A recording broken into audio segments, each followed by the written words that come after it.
Welcome to the Homegrown Heart Podcast every Friday morning, 7 a.m. Mountain Standard Time with your host, Dr. Amanda Ryan, DO, interventional cardiologist, MBA, and an expert in her field.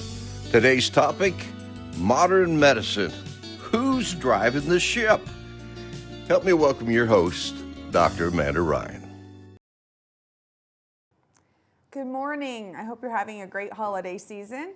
Dr. Amanda Ryan here in studio with Danny Fletcher for My Homegrown Heart. A key issue with American healthcare is high cost, leading to limited access for many individuals due to inadequate insurance coverage, while also facing problems like disparities in the quality of care, administrative complexity, and a growing shortage of healthcare providers, particularly in rural areas. My heart goes out to the family of the recent CEO that was murdered in insurance industry. And that's part of why I chose today's topic, because I feel like it's very relatable and very important. But my heart goes out to every murder victim, by the way. Everyone in America, everyone in the world is important. And this, sometimes when things high profile happen, that gets brought to the forefront on a larger scale. But there are unfortunately people murdered on the streets of New York City on a daily basis. So again, I'm going to pray for all of them. I also think as a physician, and we've watched, if you've been following my podcast, I've said a lot about the insurance industry, disparities in care, high cost, problems with rural America. With our recent political shifting, we're hearing a lot of talk about the negativities of big pharma, of insurance, just of different things. And it would be easy for me as a provider to come on here and just kind of talk negative and rail on any one of these factions of healthcare. But the truth is, it's a complex industry, probably the most complex industry, certainly in America. That's 20% of our GDP. That really is something that we all should be talking about and actively concerned with and involved in on a daily basis, and it should not take a national high-profile tragedy to get us there. But however we got here, I hope we can take this as an opportunity as Americans in multiple different sectors to work together to figure out what is really appropriate for some healthcare reform in America.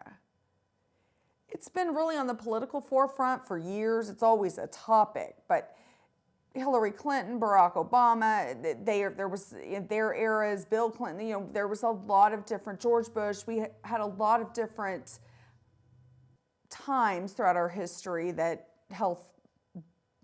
different healthcare topics have come to the forefront. So what are our real major issues again? The high cost. The most significant problem is just the overall cost of healthcare. I grew up thinking, but we have the best healthcare in the world, and people from all over the world, everyone from our Saudi princes and royal family to Canadians who are waiting 6 and 9 months to be seen for knee problems and heart problems coming across our border in Michigan and Maine, which are both places I've worked and seen. I always was just like, well, that's because we have the best healthcare in the world. Yes, if you're in the higher socioeconomic tax bracket, we probably have the best healthcare in the world. And if you're in New York City or Chicago, LA, probably true. If you are from a middle or lower socioeconomic class in a rural area in particular, you are probably not getting the best healthcare in the world oftentimes.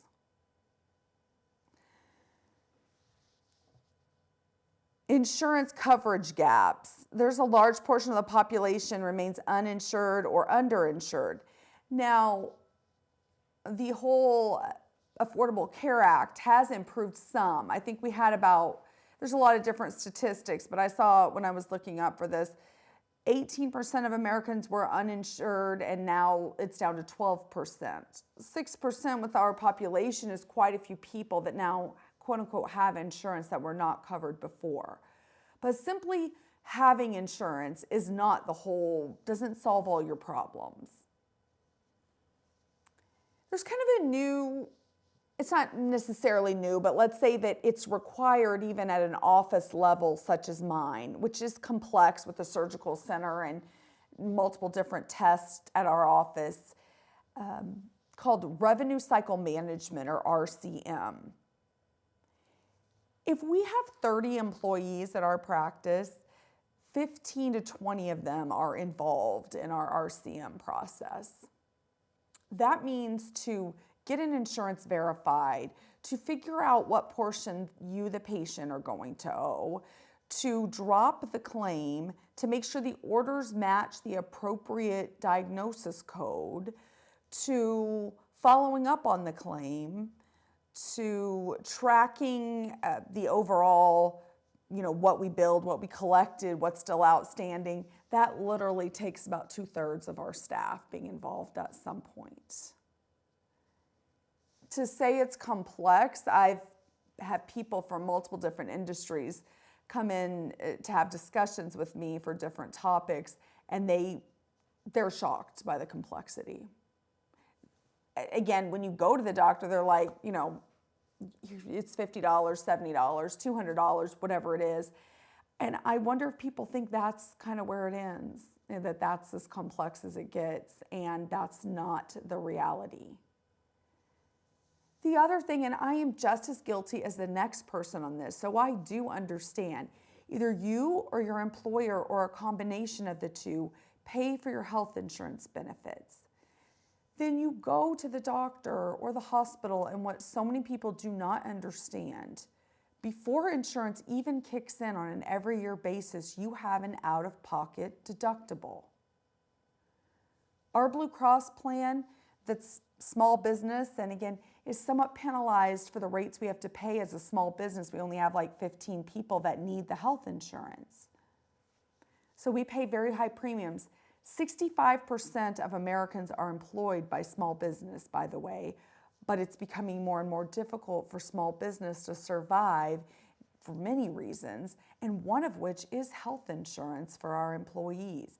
There are many small practices and businesses, even within healthcare, that do not provide health insurance to their employees. Now, personally, I've always thought that was so hypocritical that I just am unwilling to go that route. But I'll be honest, if it was just me and my family, we wouldn't have health insurance. We've been paying premiums of about $20,000 to $25,000 a year for health insurance for my family and myself for years, and we've probably never, I don't know if we've spent $1 of it hardly in 10 years, because we've rarely got past this deductible on a yearly basis, which thank God for that. Thank God for our health. And that's somewhat what the insurance, insurance is somewhat, to me, exactly what it sounds. It's there as a backup if I have some major surgery or catastrophic illness, that it doesn't bankrupt me and my family. But as far as paying for my day-to-day healthcare needs, it's not doing that. Then, by the way, after you pay your deductible, there's things called copay, coinsurance, and out-of-pocket maximums.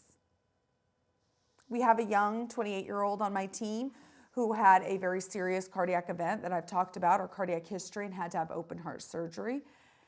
And as part of her process, again, she needed an elective open heart surgery, trying to prevent her from having an emergency one. She literally called to set it up after being told by an expert, Dr. Barron, that she needed this procedure in Houston, Texas within the next few months, or she was putting her life at risk. When she called, they said, "How will you be putting that $8,500 that you owe? How will you be covering that?" I don't know, most 28-year-olds that work in a physician office don't have $8,500. And luckily, many people from our practice and the community really rallied around her and helped her be able to cover that. But that was just, and the truth is she had an out-of-pocket maximum with our health insurance of $9,500, and she had only paid $1,000 so far. So she was not going to have her surgery if she did not come up with the $8,500 that day. I mean, it was like, whoa. She looked at me in shock. I'll never forget the look on her face when she was on the phone with the billing department at the hospital in Houston. Like, what do I do now? So if you're already dealing with the complex emotional, physical toll of being told you need open heart surgery, then you're being in just a regular discussion for someone, and that's their normal job. How are you coming up with your $8,500? So again, let's say you meet your deductible that is $3,500. Then most insurances pay either 80% or 90% after that. So now let's say you go to the hospital and the bill is $2,000. Which that'd probably be for a couple Band-Aids, but you get the point. So you owe 10 or 20% of that typically, $200 or $400. By the way, then you'll usually get a bill, potentially the ER physician and the ER, some of those costs are separate from the hospital. The lab costs may or may not be separate. A radiologist that reads your films. I might read your echocardiogram while you're at the hospital. Do people have true informed consent and understand that you might get 6 bills for the same? Again, I've been helping my grandfather with his weak heart straighten out his medical bills and healthcare since I was a teenager. And he would have this table twice this size full of what's called EOBs, right? Explanation of benefits from the insurance company and the bills from all of these different hospitals, doctors' offices, different practices. And he was completely overwhelmed. Again, out-of-pocket maximums. So you got to pay that $200 or $400 again, and again, co-pays, that's every time you go to a physician office or have a test done, you might owe so much. So wow, even just the complexities of teaching all this to staff when they come on board at our practice is just, it's not, the average person doesn't really understand that. And again, sometimes in our office they're like, oh, my husband just, I don't know, my employer just got me this insurance. But America, you got to listen to me. America is the only capitalist for-profit healthcare system in the world. It is unique for many reasons. And there is blame to go around for the current state of healthcare in America for lots of different factions of this business. But you, the patient, have a responsibility to understand your health and your health insurance and your options. You've got to become an active participant in everything from the cost of your health care to your own personal health. That's one thing that's got to really happen. And there are some people who are very involved, but there's a large percentage of us that are not very involved. Administrative complexity, I spoke to, again, the RCM, and shout out to Tammy Wacker, who's running a foundation, helping us with surveys, as well as becoming an RCM, and she's doing an amazing job. But when I tell you, you have no idea the complexity of medical billing. Again, that's how it works too. Well, we 2 times what we think your insurance is going to pay, and then we hope to collect half of it, let's say, or again, some hospitals 10 times that charge, and that makes people mad and frustrated. And I've always been like, why don't we just know what is a fair, reasonable price? We charge the price and we collect the price. Like, it makes it so complicated, even as a physician, to decide. Like, I remember I've sat with outside billing companies before, and they're like, well, we collect 98%. I'm like, 98% of what? Of what I thought I would collect, of the 2 times, of 5 times, of less than, of patient parts, of, you know what I mean? You can't even really just, like anything with statistics, they can be manipulated. So sometimes I'm like, what does that even mean? We're collecting 98% of what? Now, this is a little bit of a soapbox about insurance, and I've alluded to this a little bit before. And I don't have the answer, but I am very confused why each insurance company in the private sector negotiates a different rate with every single provider, every single hospital, every single healthcare large entity or small entity has their own contract. So if you get an ultrasound of your heart in my office, it costs somewhere between $200 and $300, for example. Now that number's a little bit low considering I have an $80,000 ultrasound machine, and the ultrasound tech going rate currently is somewhere between $50 and $100 an hour here. If your test takes about an hour, I'm really in the negative to provide that testing at my office. I'm doing it out of a convenience for the patients and the fact that I'm going to read this test and not have to employ 3 people who go track down the test results that I might order somewhere else, which is what I had to do before I was doing the testing in my office. Probably part of the reason that that rate is relatively low is because there were physicians in the past who were unscrupulous, who would overorder tests, and it was an era where physicians were probably getting quote unquote overpaid, and there were some people that were scamming the system. And in any industry, as I've stated, I bet there's 5 or 10% of people that remain unscrupulous, and they will find a way around whatever rules you put out for them.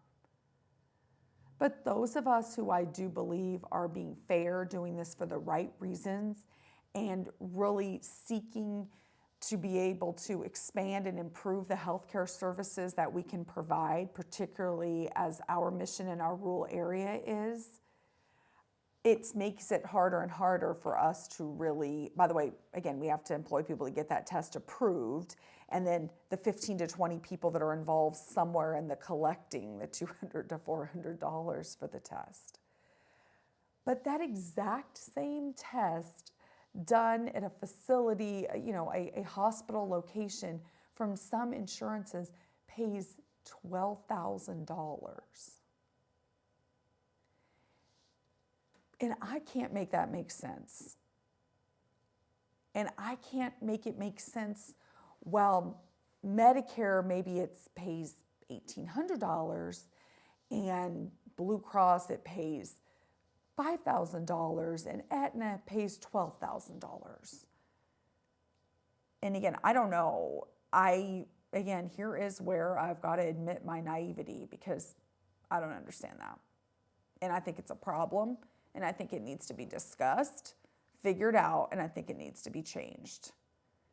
So if you want real healthcare reform, and people you voted for and politicians from your area representing us, we need to get in their ear and say these kind of things. I want good healthcare, and I want this, and there's a lot of overhead involved in running anything, let alone a large hospital system. And so it may be quite fair that a physician office, again, and a hospital and an independent diagnostic testing facility, for example, all places that you could have a test.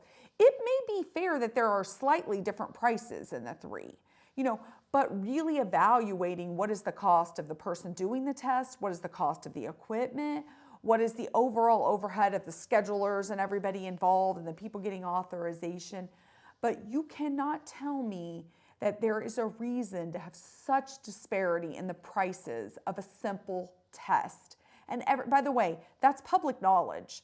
Go look up on the internet, put in a hospital, put in a clinic, and what their contract is for a certain what's called a CPT code. And Echo is 93306 if you're super interested. Go look it up, say the insurance, and it will tell you how much that facility gets to do that test from that insurance. And if you can explain or understand, call me and enlighten me, because I don't understand. I have ideas, and I'm sure in the next couple years, as this podcast develops, this is going to be a hot topic, and I want it to be a hot topic. Because and make no mistake, I'm not sitting here as a physician that says I want to make $12,000 for that procedure. I don't. I want fair and equitable rates that are sustainable for the healthcare industry in general and for the patient. That's what I'm looking for. That is my driving motivation for discussing these topics. Healthcare disparities. There are significant differences exist in health outcomes based on factors like race, ethnicity, socioeconomic status, and geographic location. We have been talking about these disparities for years on end, yet we've made very little progress to change them. I am suggesting that we have to switch from discussion to action. The disparities are there. There are many companies, there are many individuals working to close these gaps, but this is such a big problem. It's got to be across the board. In our own geographic location, right here in Eddy, Lee, and Chavez County, we have a decent amount of resources and income, much thanks to our oil and gas industry. I've met with a lot of leaders in the oil and gas industry here. There's a lot of concerns about the health care that we really provide. But when given opportunities to really invest in the health care in our area, they've been relatively silent on their participation in that. A few amazing people have really, quote unquote, put their money where their mouth was and did something to change and support the healthcare in our region. And I really appreciate them, and I know the rest of the community does too. But they're a small faction. So if you want better healthcare as a business or individual with large resources, then invest in the healthcare infrastructure in your community. Provider shortages, a growing shortage of healthcare professionals, definitely in rural areas. I wonder, you guys are going to get sick of me saying that there are 30 specialists for 100,000 people in a rural area and there are 300 in an urban area. There are literally like 11,000 cardiologists in Houston. Karen Davidson, my mother, New Jersey, New York area, she's like, you can't throw a stone and hit 50 physicians. Here you can't find 50 physicians in 5,000 square miles. I mean, we've got to do something about it. Quality variations. All healthcare is not provided equal. We talk about switching to a value-based healthcare system, but we don't exactly know how to pull that off. What is included in that? How do we really evaluate it? And by the way, what have we done to kind of look at quality as our surgical centers opened? We have requirements. We got to get outside companies. They got to ask a 44-question survey to how the patient, and it's all good, don't get me wrong, but it's additional things you got to pay for, additional layers. Are the patients really going to respond? You're penalized if you don't have at least 200 people responding on a yearly basis to this. They'll start subtracting what they're paying you from from Medicare or Medicaid programs, which I'm not opposed to participating. I want quality metrics. We've got to submit all of our data, but we're a cardiology surgical center. They're relatively new to surgical centers. Most of the data is more orthopedics, spine surgeries, ophthalmology, urologists. These guys have been in surgical centers for quite some time. So the data we have to answer on these quality things almost has zero relevance to any of our procedures. We don't do open procedures, so again, our infection rates are very low. So I want to participate in value-based quality healthcare metrics. I want to show data, I want to do QA so we can improve, et cetera. But the stuff we're submitting has almost zero relevance to bettering our own facility. We have a system focused on treatment, not on prevention. I've also talked a lot about this over the last 6 months. This is very relevant. We're very good in America at keeping you alive when you're very sick, many of us have had very unhealthy habits for years on end, and that's okay, we can keep you alive.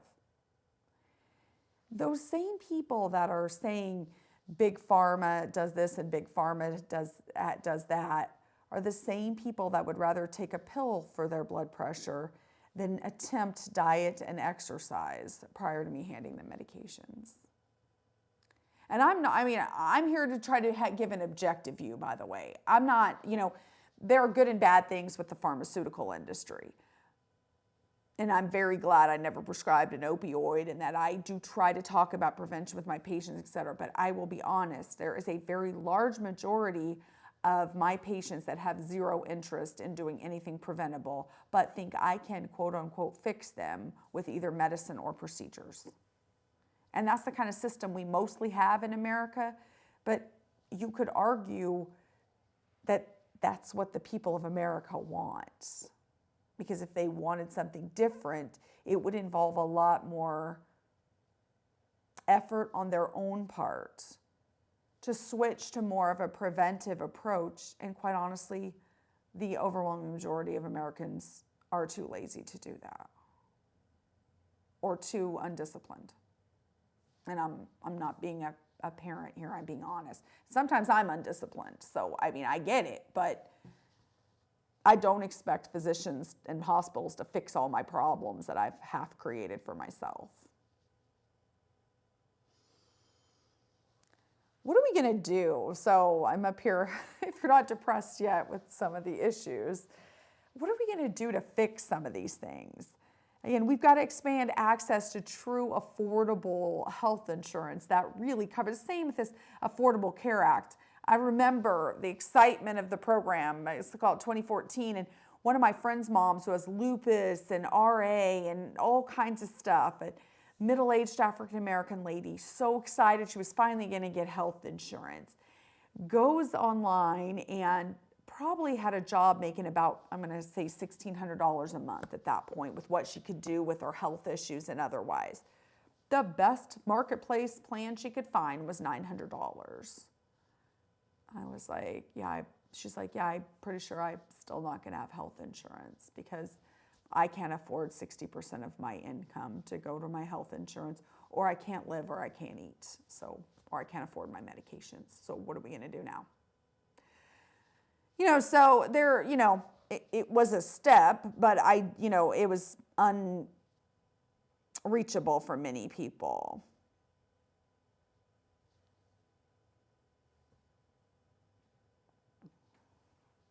We need healthcare delivery reform in America. So again, when we say that we need reform, I think we got to get specific in some ways about where do we need reform. And there are plenty of places that we need reform. Again, despite the general public perception, the healthcare system of the United States does not deliver the best healthcare it can. It is by far the most expensive healthcare system in the world. But it does not provide the best outcomes for the patients across the board. In addition to changing the method through which providers are paid for healthcare, it is necessary to reform the way in which the healthcare is delivered. We've got to look at these systems by creating high-performing organizations of physicians and hospitals that use systems of care and information technology to prevent illness, to improve access, to improve safety, to coordinate services. In other words, we've got to become accountable. Again, accountability. How are we going to do this? There's plenty of blame to go around in healthcare spending. I was reading last night a very good article about the stakeholders and who, really, we've got some misaligned incentives. The patient spends as little as possible out of pocket, relies on third-party payers for the majority of their health care costs. Agreed. I'm just as guilty. When I have to pay out of pocket, then with all the stuff I'm already paying for health insurance stuff, I get mad. That's frustrating. Provider earns income substantial enough to pay back the student loans, justify the time and effort that they invest in patient care. What is fair for providers? I work 120 hours a week. I have 15 years of an education, 3 board certifications, and multiple degrees. I don't know what's fair exactly. Health insurer generates more in revenue than the company will spend on medical care for its members. Again, why does the CEO of Blue Cross, for example, and I don't know what they're worth, this is a random statement, why do they need a $100 million bonus? Is that appropriate? Is that what our capitalist society is meant for? And if it is, why should I provide the care for, let's say, $200,000 a year out of the kindness of my heart, because as a physician, that's what I should have done?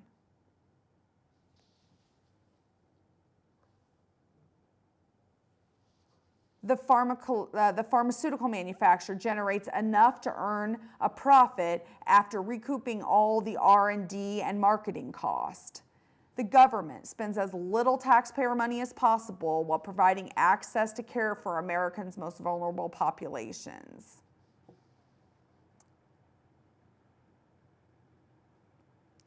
So again, you got to think all of these stakeholders, and we all have some accountability in this situation, you guys. This is not a simple problem, and the answer will also not be simple. Do not get sucked in too much to the insurance is bad, get rid of, they're the problem, get rid of all insurance, one payer system, that'll solve all the issues. Big pharma are evil. They're out there addicting our patients, charging crazy amounts. Big corporations, they're the whole problem in healthcare. They're bringing in ridiculous amounts of money, not following a good business model, and just dumping money out while taking advantage of America's most vulnerable population. Physicians, providers, greedy, feeling like they are above other people and that their salaries should be, gosh forbid, what a basketball player's salary is. And again, I don't think that way. And I'm a big sports fan, by the way. I don't know always what's fair and reasonable. I don't have all the answers. But I know in order to fix some of these things, we've got to come together collectively and really discuss things. There's not, the fact that I do have the education I have and that 20% of what I order will be quote unquote denied by health insurance when I recommend it for you as a patient, it's unreasonable. And it's a waste of time, because by the time I usually get on the phone with physician to physician at an insurance company, I can eventually get your test approved. But the time and involvement to get to that point, and honestly, some providers just don't have time, and some patients they get a denial, that's it, they're done. They don't do anything about it. I was talking to Dr. Craig Walker when I spoke this weekend at the conference in El Paso, which was amazing, by the way. That was the CLIF conference, Critical Limb Ischemia Foundation conference, and we shared some great information, saw live cases. I got to showcase our rural program out here with my colleagues, and it was just an amazing opportunity. Meet some great advocacy people within peripheral arterial disease world, it was great. And I hope to have some of them on our podcast in the upcoming year as well. But I was talking to Dr. Walker, who has been a leader in peripheral vascular and cardiology for 30 to 40 years with his Houma, Louisiana, huge practice that he's built. And as part of that, he said, I'm at a point where if I write down Joshua that I'm talking to at United Healthcare is denying this claim that the patient I think needs a heart catheterization. I'm saying, Joshua, if you'll wait a minute, I'm going to go tell the patient and the family that despite my 45 years of experience at this point and the fact that they're taking a whole bottle of nitroglycerin in the last 3 weeks with their chest pain, that you don't think they need a heart catheterization. And the date and time we spoke, and we can go from there. And he said, Joshua then said, I guess I'm going to have to approve this then because I don't want you to do that. And he's like, I'm pretty sure you should have approved it because it was what was appropriate for the patient. That exact same patient ended up needing open heart surgery. Dr. Walker did their case, they had critical left main disease, which for those of you that are knowledgeable about cardiology, or if you're not, go look it up, serious. And to think that, and again, his name wasn't really Joshua, so sorry to the Joshuas of the world, but Joshua really, but Joshua's just following a checklist and doing the little bubble, kind of test we used to do for our Scantron. And if it doesn't meet the right bubbles for what's supposed to be said to get the test approved, that certain test approved, then he just stamps deny and move on. I don't know about all the incentives at insurance for the more amount of denials and all that. I don't know all those details, exactly what happens.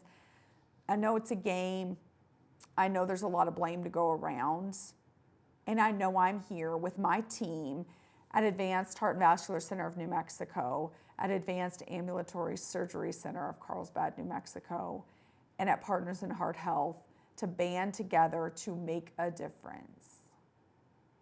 And I hope you'll join us. I'm excited, looking forward to next year. It's been a wonderful 2024. Getting this podcast going has been a dream of mine for many years.